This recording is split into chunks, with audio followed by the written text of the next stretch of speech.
Bonjour, bonjour, on se retrouve pour la deuxième partie de notre introduction du thème 1, une introduction consacrée aux spécificités de l'océan et de l'espace.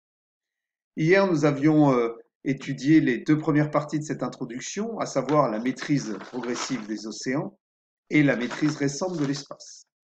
Aujourd'hui, notre propos sera d'évoquer les nouvelles frontières très convoitées des espaces, de l'espace, pardon, des espaces et des océans. Alors nous diviserons notre propos en deux parties. Tout d'abord, les promesses de ces nouveaux territoires, et puis les tensions et les coopérations qui ont lieu dans ces mêmes territoires. Alors, première donc partie, des territoires pleins de promesses.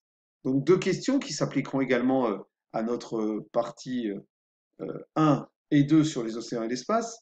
Donc, en quoi les océans, tout d'abord, font-ils figure de nouvelles frontières et qu'est-ce que leur meilleure maîtrise peut offrir aux États?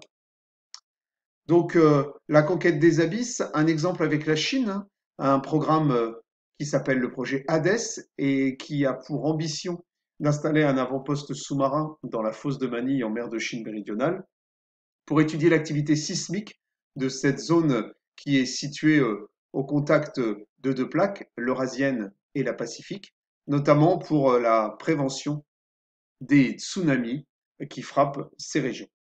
Alors, les abysses, c'est un mot grec, comme beaucoup de mots de notre langue, qui veut dire sans fond. C'est la zone située entre 3000 et 5000 mètres de profondeur, et ces abysses, soyons honnêtes, nous sont pratiquement inconnus. Seuls 5% des fonds marins ont été cartographiés de façon précise, et seulement 2% ont été explorés, la plupart du temps par des robots, les conditions faisant que l'homme n'a pas la possibilité de s'y rendre, du moins sans équipement très très particulier et très coûteux. Les abysses font figure finalement de dernière frontière encore plus que l'espace, puisque finalement ils sont à portée de notre main ou de nos pieds, comme vous voulez. Il est plus facile d'envoyer un homme sur la Lune finalement qu'au fond des abysses. Donc c'est vraiment alors un espace au sens de zone hein, qui est encore à parcourir pour sa partie essentielle.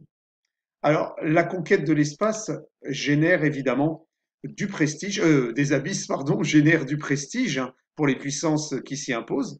On plante des drapeaux hein, dans les grandes profondeurs, oui, comme sur la Lune. Et puis évidemment, ils sont convoités pour de nombreuses raisons.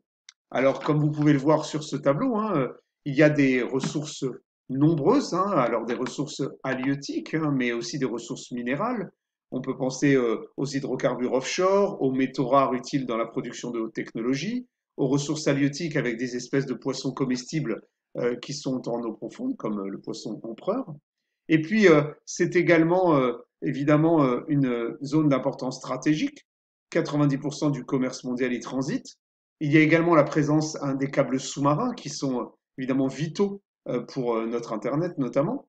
Et puis les progrès scientifiques, comme on vient de le voir, sur la prévision climatique, sur l'étude du milieu océanique, etc., etc. Donc les océans apparaissent vraiment comme un vaste réservoir qui permettrait à l'humanité de subvenir à ses besoins. Je vais prendre un exemple très précis, c'est celui des mines sous-marines. Alors j'ai mis un lien sur le Padlet concernant une vidéo sur les mines sous-marines. Donc vous en avez un petit schéma ici, hein, où à partir d'un bateau de surface, hein, ces fameuses mines sous-marines. Vous voyez ici un exemple de machine qui pourrait y travailler, et ça c'est l'image d'illustration de la vidéo. Donc ces océans pourraient peut-être permettre à cette humanité qui n'en finit pas de grandir, hein, je vous rappelle, 10 milliards de personnes pour les prévisions à 2050. Donc cet océan pourrait être un réservoir potentiel de ressources, y compris dans le domaine énergétique, avec les éoliennes, les hydroliennes, le solaire, car il va bien falloir évidemment nourrir cette population. Donc, après les océans, l'espace, et évidemment, même question, hein, en quoi l'espace fait-il figure de nouvelles frontières et que peut offrir sa meilleure maîtrise? Eh bien, on peut le voir, hein, l'espace est une frontière également à conquérir au sens américain du terme, hein, the frontier, qu'on repousse sans cesse au fur et à mesure que l'on arrive à augmenter notre connaissance de l'espace et notre capacité à nous y déplacer. L'homme, évidemment, a encore beaucoup de chemin à parcourir. Donc, c'est un espace, l'espace est un espace qui a des ressources diverses. Donc, le tourisme spatial, on le voit, hein, 84% de l'investissement.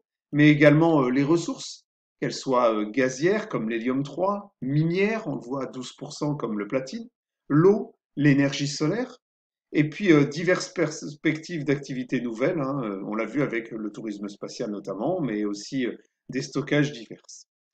L'espace, c'est aussi essentiel à la surveillance de la Terre et de son état, en particulier par rapport au changement climatique, avec les prévisions météorologiques, le contrôle du niveau des mers, la gestion des risques naturels.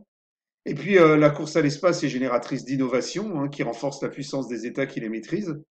L'espace a permis le développement des ordinateurs modernes, des technologies appuyées sur les satellites comme le GPS, hein, le téléphonie mobile, et puis les progrès également de l'imagerie médicale de type IRM grâce évidemment au progrès de l'espace. Donc un petit exemple hein, du discours pardon, de Jim Bridenstine, administrateur de la NASA, hein, qui évoque les atterrissages lunaires. Hein. Les États-Unis veulent de nouveau envoyer des hommes sur la Lune. Des missions aller-retour pour Mars avec dans l'avenir, hein, c'est notamment un des objectifs d'Elon Musk, hein, une des stars du New Space pour une colonisation de Mars, mais également hein, la compréhension de la Terre, on le voit avec des programmes ambitieux. Alors évidemment, ces nouvelles frontières de l'espace et des océans provoquent des tensions, mais également développent les coopérations. Alors, les tensions, car l'espace et les océans sont des zones d'enjeux géopolitiques. Euh, Ce sont des espaces, des théâtres majeurs d'affrontements indirects entre puissances. C'est ainsi que les puissances émergentes, comme ici le télescope chinois que vous avez devant vos yeux, hein, permettent de s'affirmer, hein, ces puissances émergentes, avec des projets océaniques spatiaux. Hein. Donc la centrale solaire, ici en illustration, hein, qui sera en orbite pour 2050. Et puis les nouveaux acteurs, hein, comme... allez Alexandre, on est là. Les nouveaux acteurs du New Space, comme SpaceX, hein, l'entreprise privée du Sud-Africain Elon Musk, qui a été fondée en 2002 et qui est l'actuel numéro un pour le lancement des satellites et qui développe, je l'ai dit tout à l'heure, des projets d'exploration spatiale sur Mars. Dans le même temps, la maîtrise de ces territoires génère de la coopération internationale. Je vous donne comme exemple hein, l'ISS, hein, la Station spatiale internationale, qui est fondée sur le principe de coopération scientifique et financière. Hein, vous pouvez le voir ici, hein, tous les pays qui participent à ce projet d'International Space hein, ISS. Donc, vous pouvez voir ici. Donc, voilà pour les enjeux géopolitiques, mais évidemment, il y a également des interactions mer-océan. Donc, la maîtrise des océans est étroitement liée à celle de l'espace. On peut le voir par exemple là, avec cet exemple de porte-containers, hein, avec les systèmes de géolocalisation, GPS, Galileo, GLONASS, Beidou, hein, donc GLONASS russe, Beidou le chinois, Galileo l'européen et GPS l'américain. Également des systèmes qui permettent hein, la recherche et le sauvetage, l'observation des océans, par satellite également, contrôle de la position des navires de pêche, envoi des journaux de pêche, télédétection spatiale, télécommunication et renseignement militaire.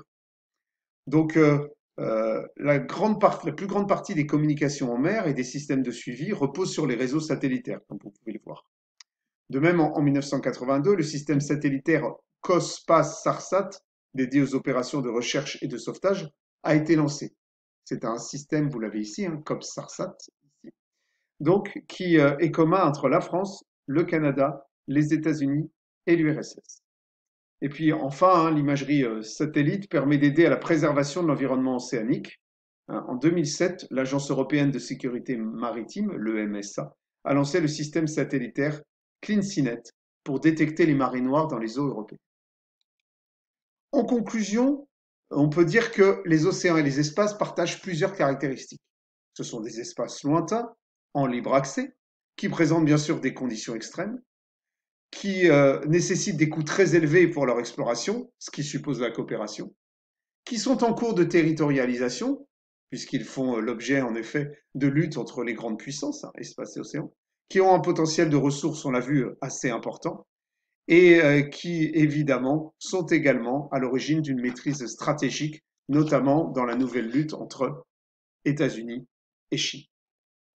Alors, Euh, un petit coup d'œil à une revue que je mets à votre disposition au CDI, la revue DSI, qui a sorti son numéro spécial hors série, donc le numéro 76 d'avril-mai ou de mars-avril, je crois que c'est mars-avril, hein, sur le spatial militaire. Donc vous pourrez le feuilleter quand vous reviendrez, ou peut-être que vous vous êtes abonné, ou peut-être que vous avez possibilité de le lire en ligne, hein, qui permet de plonger un peu plus précisément de façon plus approfondie dans le spatial militaire, avec notamment évidemment l'Europe, les États-Unis et la Chine, mais également les puissances émergentes comme les Émirats arabes unis ou l'Inde. Assez intéressant. Il n'est pas trop difficile de lecture, même s'il y a un peu de technique. Voilà. Sur le Padlet, je vous ai mis toute une série de liens vidéo, notamment avec le dessous des cartes, sur le spatial, sur les abysses. Comme d'habitude, c'est assez facile à comprendre et cela pourra vous aider. Voilà. Si vous avez des questions, bah, vous n'hésitez pas comme d'habitude. Et puis j'espère que la vidéo vous a permis d'avoir les informations nécessaires pour construire votre introduction. Alors nous attaquerons l'axe 1 sur conquête, affirmation de puissance et rivalité à travers des exposés, enfin des exposés, vous, comme vous en avez l'habitude. Hein, vous serez, voilà, il y a 6 dossiers qu'il faudra travailler. Donc, encore une fois, un par dossier plus un groupe à deux. Je vous donnerai les intitulés de ces dossiers pour la semaine de la rentrée. Hein. En attendant, je vous laisse travailler peut-être sur vos questions de grand oral durant les vacances, sur lesquelles on pourra faire un bilan lorsqu'on reviendra en présentiel début mai. Voilà. Je vous souhaite une bonne fin de journée et je vous dis à bientôt.